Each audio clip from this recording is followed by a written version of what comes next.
How can you say you are a leader in church, but you are a concubine of a married man? The money that he cannot train his children with, you sit there with a miniskirt, with chest exposed, and you are taking the money that belongs to a family because you want an iPhone, and you are wrecking a family, and you think you are part of God's army. You deluded yourself. You think you are part of God's army. Money that is meant for a whole province, you sit there, sign, add 4 zeros, and loot the money, and you think you are part of God's agenda. The hottest part of hell has been reserved for you. You are just not aware. A circumcised generation. A circumcised. He said, who can stand upon the mountains of God? He said, who shall dwell in his holy city?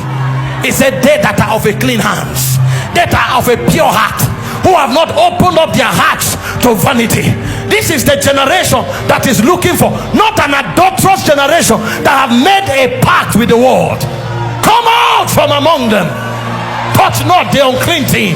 They that bear the vessels of God, they must be holy. They must be holy. They must be holy, because the men that stay in the throne room, they have one cry: holy, holy, holy is the Lord. He said, in the year that King Uzziah died, I saw the Lord, and his train filled the temple. And when he saw the seraphims, they had one voice: holy is the Lord, holy is the Lord. He has nothing to do with the title. You can be a prophet, but you are an architect of darkness. You can be an apostle, but you are an architect of darkness. The moment a national prophet entered the throne room, he was screened, and he was not worthy to stand there. He said, one of the seraphims took one of the coals of fire and touched him and said, your iniquity has passed. Holy men of God, holy men of God, they are the ones who speak for God. They are the ones who can build Zion. They are the ones who can build Zion. And they say, as soon as God builds Zion, he appears in his glory. The things we are looking for won't appear until holy men are born. An adulterous generation, thinking they can host God.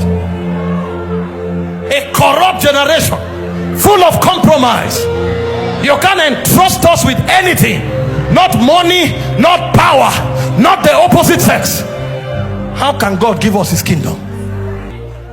The first way to behold him is by receiving and obeying the instructions of the word. It's as you perfect obedience that success comes out of it.